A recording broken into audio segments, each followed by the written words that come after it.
ठीक आहे. तर आजचा आपला टॉपिक आहे मॉलिब्डेनम अँड कॉपर अँटॅगॉनिझम. ठीक आहे. मॉलिब्डेनम अँड कॉपर अँटॅगॉनिझम बघतोय आज आपण. तर अँटॅगॉनिझम म्हणजे काय, तर याची फर्स्टली मी तुम्हाला डेफिनेशन राईट डाऊन करून सांगते. अँटॅगॉनिझम हा एक ग्रीक वर्ड आहे.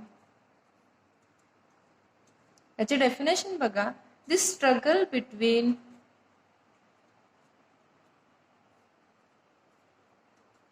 To opposite sides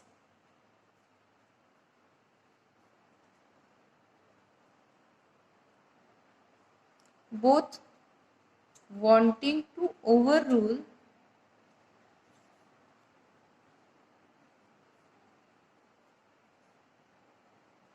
is called antagonism.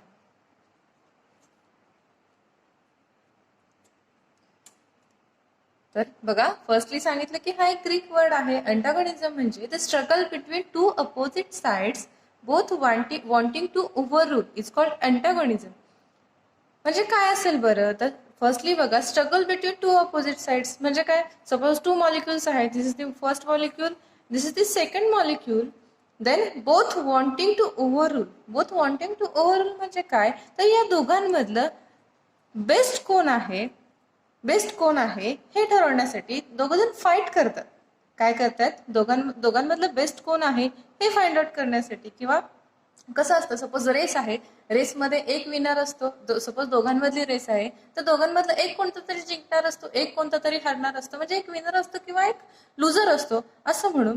मग याच्यामध्ये या दोघांमधली, ह्या दोन मॉलिक्यूल मधली फाईट कशासाठी, तर दोघांतलं बेस्ट कोण आहे हे फाइंड आउट करण्यासाठी जी फाईट होते, जे स्ट्रगल होतं, त्याला काय म्हटलं जातं, त्यालाच म्हटलं जातं अँटॅगॉनिझम.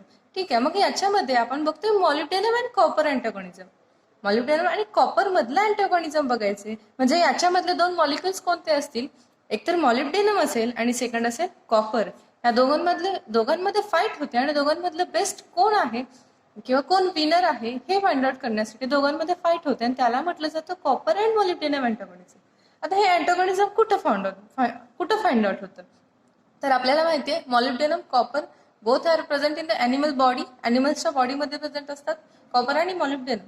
मग याच्यामध्ये आपल्याला कशाशी रिलेटेड बघायचं अँटॅगॉनिझम, तर मॉलिब्डेनम आणि कॉपरचे कॉन्सन्ट्रेशन, बॉडीमधलं कॉन्सन्ट्रेशन, त्याचं व्हॉल्यूम किंवा त्याची लेवल किती आहे.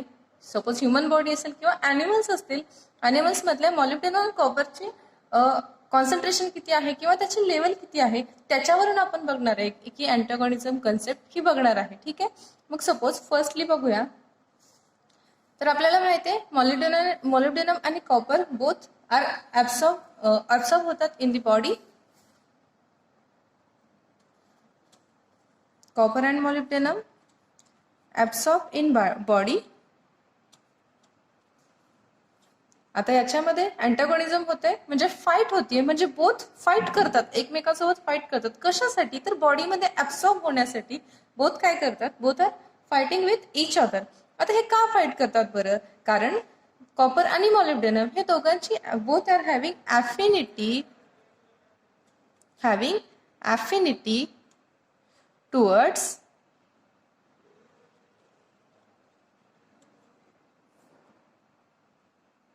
सल्फर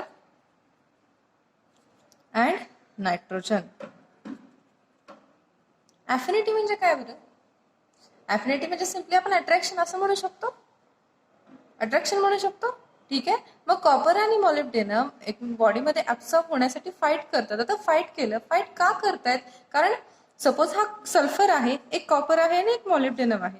हा कॉपर आणि मॉलिब्डेनम दोघांना सल्फर पर्यंत पोहोचायचं आहे. मग फर्स्टली कोण पोहोचेल, म्हणजे फर्स्टली कोण सल्फरला गेन करेल, सल्फरकडे अट्रॅक्ट होईल, त्याच्यासाठी ते दोघं जण फाईट करतात. ठीक आहे.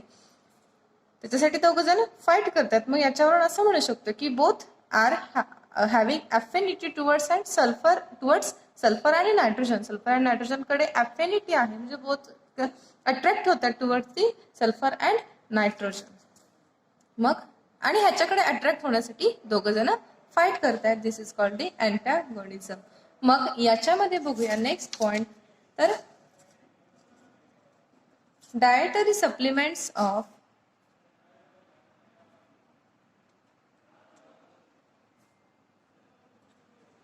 molybdenum and sulfur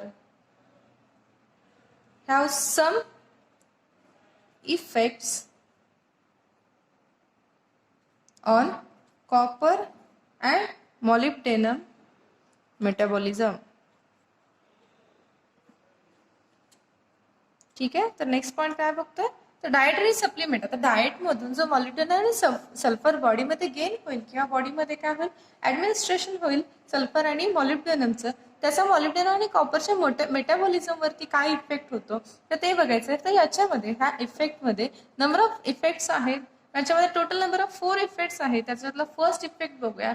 तर फर्स्ट इफेक्ट आहे, सपोज डाएट म्हणजे आपला काहीतरी फूड असेल, फूड सोर्स असेल, जर फूड गेन केलं तर फूड मधून सपोज जर मॉलिब्डेनम अलोन इनटेक केला, मॉलिब्डेनम सिंगली मॉलिब्डेनम फूड म्हणजे मॉलिब्डेनम कंटेनिंग सोर्स असलेला मॉलिब्डेनम कंटेनिंग फूड असेल, सपोज फूड मधून आपण जर मॉलिब्डेनम सिंगली गेन केला तर काय होतं, तर मॉलिब्डेनम इट इन्क्रीजेस, मॉलिब्डेनम काय करतो, इट इन्क्रीजेस ते प्लाझ्मा मॉलिब्डेनम, जे प्लाझ्मा मेम्ब्रेन मधलं जो मॉलिब्डेनम आहे तो इन्क्रीज होतो.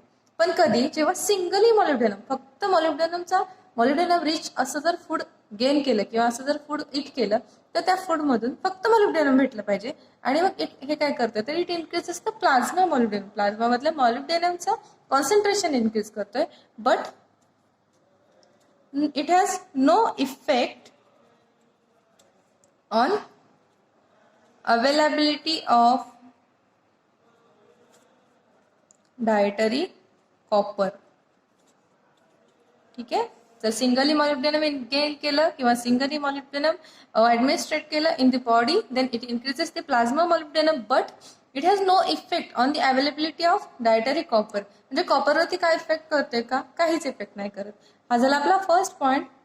देन सेकंड स्टेप बघूया, सेकंड इफेक्ट बघूया मॉलिब्डेनम आणि सल्फरचा. जर सल्फर सिंगली गेन केला, आपण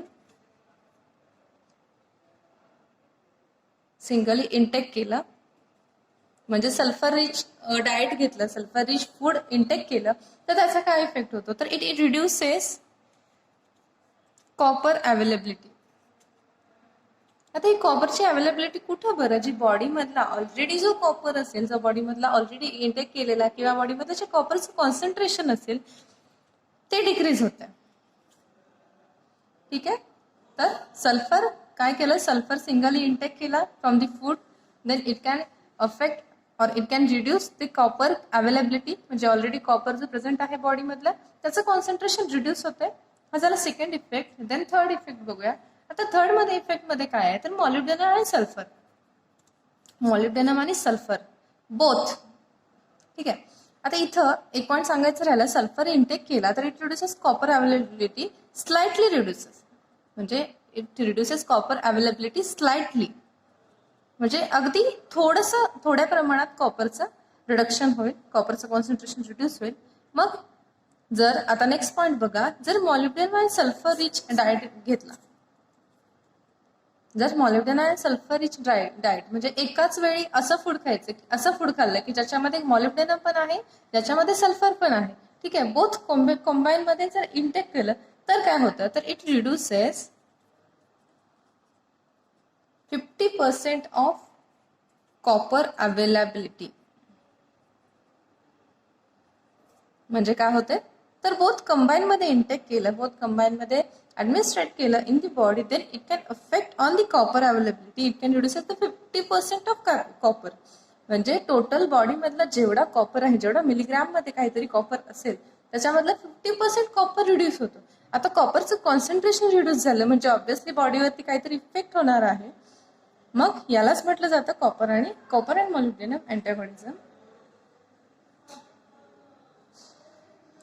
मग याच्यावरून काय फाइंड आउट होतंय, तर मॉलिब्डेनम आणि सल्फर, जर मॉलिब्डेनम सिंगली गेन केला तर सिंगल गेन केल्यावरती काय होतं, तर कॉपरवरती काहीच इफेक्ट होत नाही, उलट प्लाझ्मा मधल्या मॉलिब्डेनमचं कॉन्सन्ट्रेशन इन्क्रीज होते. जर सल्फर सिंगली केला तर अगदी स्लाइटली कॉपर अवेलेबिलिटी डिक्रीज होते, स्लाइटली कॉपरचं कॉन्सन्ट्रेशन डिक्रीज होते. बट बोथ कंबाईन मध्ये इंटेक केले, बोथ मॉलिब्डेनम आणि सल्फर कंबाईन मध्ये इंटेक केलं तर it reduces 50% of copper availability and it can affect on the body of that animal, त्या ॲनिमलच्या बॉडीवरती effect करतोय. मग या 3 पॉईंट्सवरून काय समजलं, याच्यावरून असं फाइंड आउट होतंय की सपोज आपण तो फोर्थ इफेक्टमध्ये लिहूया. याच्यावरून असं फाइंड आउट होतंय की dietary molybdenum lowers copper availability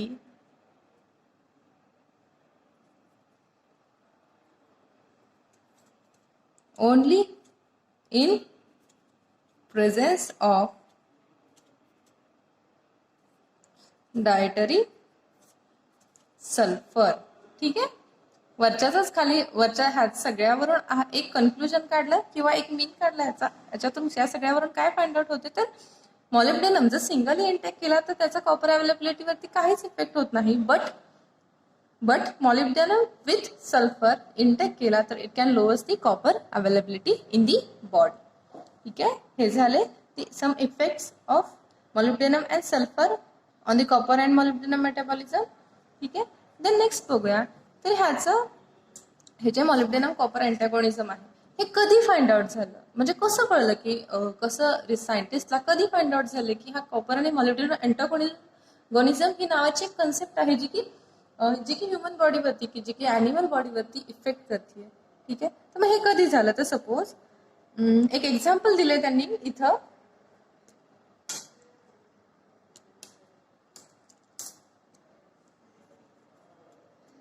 cattle grazing pastures. हिस्ट्रीमध्ये काय झालं, कॅटल ग्रेझिंग पास्चर्स म्हणजे काय तर सपोज जनावरांचा चारा किंवा जनावरे चरणे असं म्हणू शकतो. आता माहिती आहे आपल्याला जनावरे काय गवत खातात. सपोज गवत हे त्यांचं डाएट आहे, डाएट किंवा त्यांचं फूड आहे. मग त्या डाएट म्हणून एकदा काय झालं तर जनावरांमध्ये किंवा त्याच्या ॲनिमल्समध्ये असं म्हणूया, त्या ॲनिमल्समध्ये काय झालं मॉलिब्डेनमची लेवल इन्क्रीज झाली. आता मॉलिब्डेनमची लेवल इन्क्रीज झाली त्याच्यासोबत त्यांनी सल्फर सुद्धा इंटेक केला. आता ऑब्व्हियसली मॉलिब्डेनम आणि सल्फर इंटेक केला म्हणजे ऑब्व्हियसली त्यांच्यामधलं जे कॉपरचं कॉन्सन्ट्रेशन आहे ते कॉपरचं कॉन्सन्ट्रेशन डिक्रीज झालं असेल. कॉपरचं कॉन्सन्ट्रेशन डिक्रीज झाल्यामुळे काय झालं तर यांच्यामध्ये some of the syndromes observe झाल्या, some of the syndrome characteristics observe झाल्या.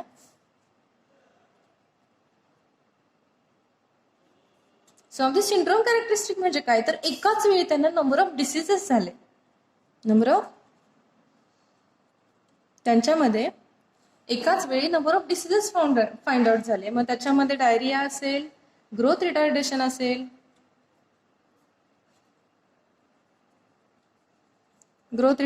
असेल, जे डिसीजेस आहेत जे की कॉपरच्या कमी कॉन्सन्ट्रेशनमुळे फाइंड आउट होतात ते सगळे डिसीजेस ह्या ॲनिमल्समध्ये फाइंड आउट झाले.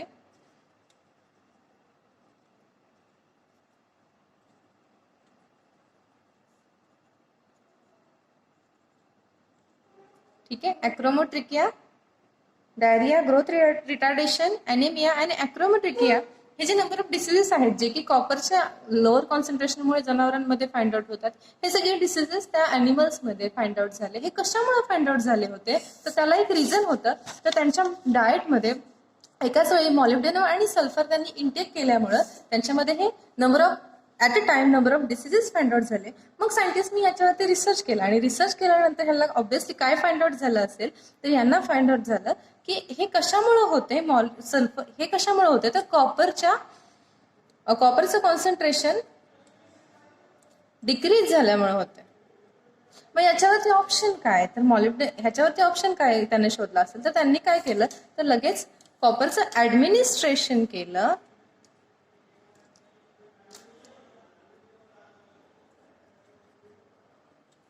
in these animals to overcome this disease.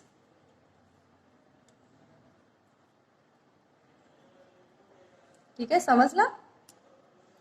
ॲनिमल्सला disease झाला. डिसीज कशामुळे झाले? मॉलिब्डेनम आणि सल्फर इंटेक केल्यामुळे. आता मॉलिब्डेनम आणि सल्फर इंटेक केलंय म्हणजे ऑब्व्हियसली त्यांच्यामधलं कॉपरचं कॉन्सन्ट्रेशन डिक्रीज झालंय आणि कॉपरचं कॉन्सन्ट्रेशन डिक्रीज झाल्यामुळे number of diseases find out झाले आणि ते डिसीजेस ओव्हरकम करण्यासाठी इझी ऑप्शन आहे. त्यांनी काय शोधलं? त्यांनी काय केलं तर कॉपरचं ऍडमिनिस्ट्रेशन केलं इन दिस ॲनिमलच्या बॉडीमध्ये त्यांनी ऍडमिनिस्ट्रेशन केलं.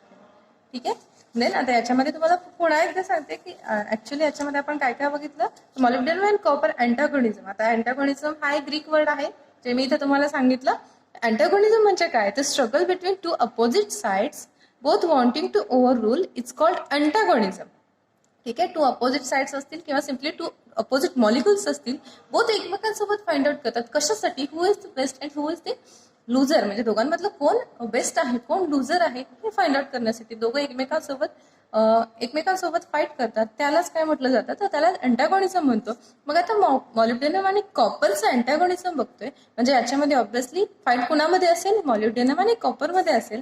की कशासाठी फाईट करतात तर both are fight to absorb in the बॉडीमध्ये ऍब्सॉर्ब होण्यासाठी ते फाईट करतात. तर बॉडीमध्ये ऍब्सॉर्ब झाल्यानंतर काय होतं तर both are having affinity towards sulphur and nitrogen. Sulphur and नायट्रोजनकडे ऍफिनिटी आहे म्हणजे बोथ सल्फर अँड नायट्रोजनकडे अट्रॅक्ट करतात.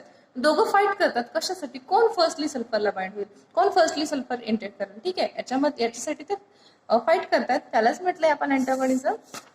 देन द नेक्स्ट पॉइंट बघितला तर directory supplement of molybdenum and sulphur have some effects on copper and molybdenum metabolism. ठीक आहे. Copper आणि मॉलिब्डेनमच्या मेटाबॉलिझम वरती इफेक्ट होतं काहीतरी. मग याच्यामध्ये नंबर ऑफ इफेक्ट्स आहेत. मॉलिब्डेनम आणि सल्फरचं काय इफेक्ट होतंय कॉपर आणि मॉलिब्डेनम मेटाबॉलिझम वरती ते बघतोय आपण.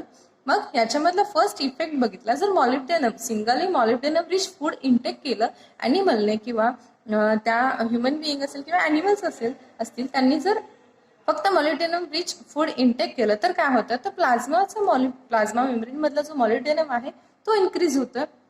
Which there is no effect on the availability of copper. कॉपरवरती काय इफेक्ट होतोय का? नाही. जर सल्फर सिंगली इंटेक केला from the sulphur rich food मधून जर सल्फर सिंगली इंटेक केला तर काय होतं it can reduces the copper availability slightly. म्हणजे अगदी मायन्यूट अमाऊंट मध्ये कॉपरचं कॉन्सन्ट्रेशन डिक्रीज होते जर सल्फर सिंगली इंटेक केला तर. बट थर्ड इफेक्ट मध्ये काय ऑब्झर्व झालं तर मॉलिब्डेनम आणि सल्फर बोथ रिच फूड जर इंटेक केलं ज्याच्यामध्ये मॉलिब्डेनम आणि सल्फर बोथ आहेत असं जर फूड इंटेक केलं तर त्याच्यामुळे काय होतं तर 50% ऑफ कॉपर अवेलेबिलिटी किंवा it reduces 50% of copper availability. Total available copper जेवढा असेल बॉडीमध्ये ॲनिमलचे त्याच्यातलं 50% कॉन्सन्ट्रेशन रिड्यूस होते. आता ऑब्व्हियसली 50% म्हणजे खूप जास्त कॉन्सन्ट्रेशन रिड्यूस झालं. कॉपरची लेवल डिक्रीज झाले म्हणजे ऑब्व्हियसली त्याचा काहीतरी इफेक्ट होणार आहे on this animal on this human being काहीतरी इफेक्ट होईल. ठीक आहे. देन मग या तिन्ही पॉइंट्स वरून एक कन्क्लुजन भेटलं. ते कन्क्लुजन म्हणजे काय तर dietary molybdenum lowers copper availability only in presence of dietary sulphur. कधी लोअर करतो copper availability? In presence of dietary sulphur. जर सल्फर असेल तरच मॉलिब्डेनम कॉपरचं कॉन्सन्ट्रेशन रिड्यूस करतो. ठीक आहे. देन आता कॉपर मॉलिब्डेनम अँटागोनिझम ह्याचं सर्च कधी फाइंड आउट झालं किंवा ह्याचं इनोव्हेशन किंवा ही कन्सेप्ट कधी उदयास आली आपण असं म्हणू शकतो. ठीक आहे. ही कन्सेप्ट कधी आली तर याच्यामध्ये कन्सेप्ट बघा. कॅटल ग्रेजिंग पास्चर म्हणजे सायंटिस्ट जेव्हा सर्च करत होते तेव्हा काय झालं की एकाच वेळी आता जनावरांना चारा दिला.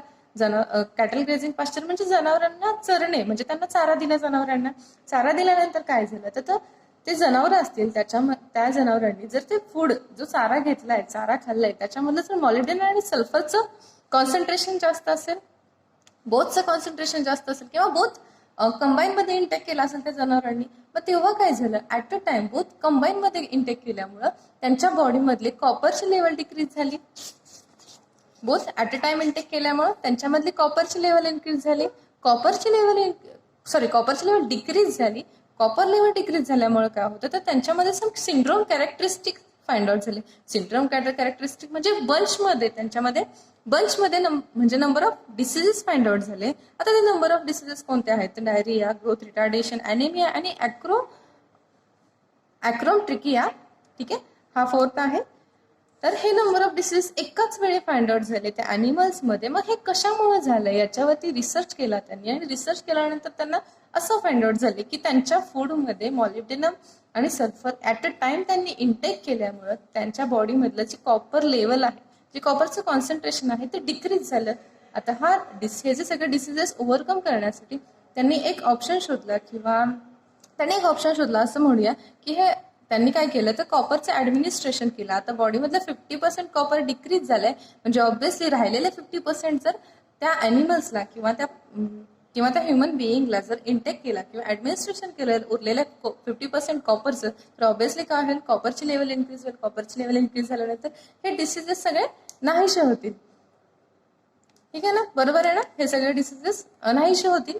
म्हणून आणि त्यावेळी मग कॉपर अँड मॉलिब्डेनम अँटागोनिझम ही कन्सेप्ट फर्स्टली इनोव्हेशन झालं ह्या कन्सेप्टचं, किंवा ही फर्स्टली कन्सेप्ट तयार झाली. This is all about the molybdenum and copper अँटागोनिझम.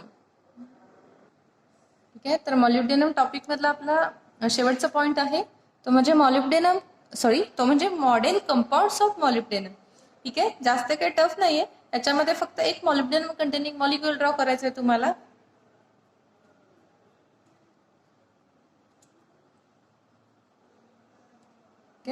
तर बघा इथं मी एक स्ट्रक्चर ड्रॉ केले. This is the model compound of molybdenum. आता हे मॉडेल कंपाऊंडचा रोल काय आहे किंवा ह्याचं फंक्शन काय आहे ते बघायचंय. ह्याच्यामध्ये फक्त एक कॅटॅलिटिक सायकल आहे. ती कॅटॅलिटिक सायकल काय सांगते तर oxygen transfer from dimethyl sulphoxide to dimethyl formaldehyde. आता हे जे एक्झाम्पल दिले हे एक एक्झाम्पल दिले, याच्यामध्ये काय सांगायचं आपल्याला की हा जो मॉडेल कंपाऊंड आहे मॉलिब्डेनमचं मॉडेल कंपाऊंड, हे मॉलिब्डेनमचं मॉडेल कंपाऊंड यूज करून म्हणजेच काय ऍज अ कॅटलिस्ट म्हणून हे मॉडेल कंपाऊंड यूज करून आपण ऑक्सिजन ट्रान्सफर करायचंय from dimethyl sulphoxide to dimethyl formaldehyde. आता हे ऍक्च्युअल कसं ट्रान्सफर होतं त्याचे एक रिॲक्शन मेकॅनिझम आहे, ते मी तुम्हाला इथे ड्रॉ करून सांगते. इझी आहे. तर बघा इथे एक स्ट्रक्चर ड्रॉ करतेय. डीएमएफ म्हणजे काय रे? डीएमएफ म्हणजे डायमिथिल फॉर्मल्डिहाइड. ठीक आहे, this is the structure of model compound of molybdenum. Then कशाचं कन्वर्जन करायचंय तर डायमिथिल सल्फॉक्साइडचं कशामध्ये कन्वर्जन करायचंय, डायमिथिल फॉर्मल्डिहाइड मध्ये ऑक्सिजन ट्रान्सफर करायचंय from dimethyl sulphoxide to dimethyl formaldehyde. म्हणजे फर्स्टली याच्यावरती कशाची ऍडिशन होईल तर डायमिथिल सल्फॉक्साइडची ऍडिशन होईल. CH3 toys SO, this is the dimethyl sulphoxide.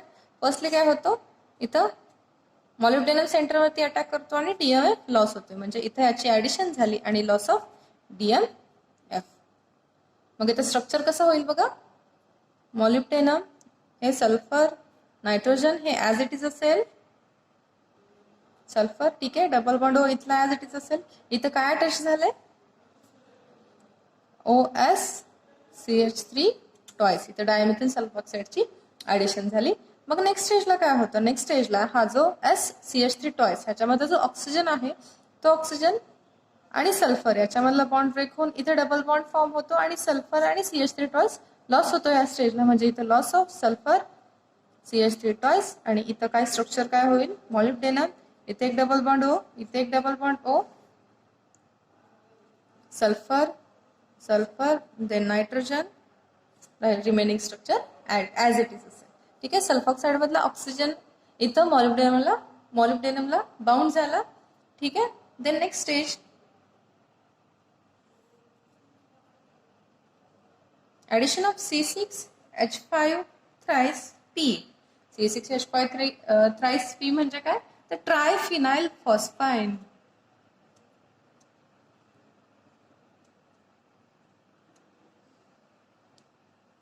ट्रायफिनाइल फॉस्फेन म्हणजे काय ट्रायफिनाइल फॉस्फेन. आता ह्या ट्रायफिनाइल फॉस्फेनची ऍडिशन कुठं होईल या ऑक्सिजन वरती होईल का? ऑब्विसली ह्या ऑक्सिजन मधला हा जो डबल बॉन्ड आहे तो एक बॉन्ड ब्रेक होणार आहे आणि this can make bond with this triphenyl phosphine. Then मग स्ट्रक्चर कसं होईल मॉलिब्डेनम ऑक्सिजनला एक ऑक्सिजन असेल, या ऑक्सिजनलाच एक P विथ C6H5 थ्राइस झालं. बरोबर ड्रॉ केलं हे. ठीक आहे, मग double bond O as it is. Then इथे सल्फर, सल्फर, नायट्रोजन, ठीक आहे. देन नेक्स्ट स्टेजला काय होईल, DMF ची ऍडिशन होती, ऍडिशन ऑफ DMF म्हणजे डायमिथाइल फॉर्मल्डिहाइडची ऍडिशन होते. डायमिथाइल फॉर्मल्डिहाइड कुठवर अटॅच होईल, मॉलिब्डेनमला अटॅच होईल डायरेक्टली, आणि ह्यानी मॉलिब्डेनम सोबत बॉन्ड फॉर्म केला तर ऑब्विसली हा ऑक्सिजन विथ ट्रायफिनाइल फॉस्फाईन हे लॉस होईल, हा मॉलिक्यूल लॉस होईल. म्हणजे इथं काय, addition of dimethyl formaldehyde with loss of POC6H5 thrice म्हणजे ट्रायफिनाइल फॉस्फाईन ऑक्साइड असं म्हणू शकतो, हा लॉस होतो. This is the catalytic cycle of model compound of molybdenum. Model compound मध्ये फक्त एवढंच आहे, ठीक आहे. तर याच्यामध्ये तुम्हाला एक मॉडेल कंपाऊंड म्हणजे एक मॉलिब्डेनम कंटेनिंग कॉम्प्लेक्स ड्रॉ करायचा आहे.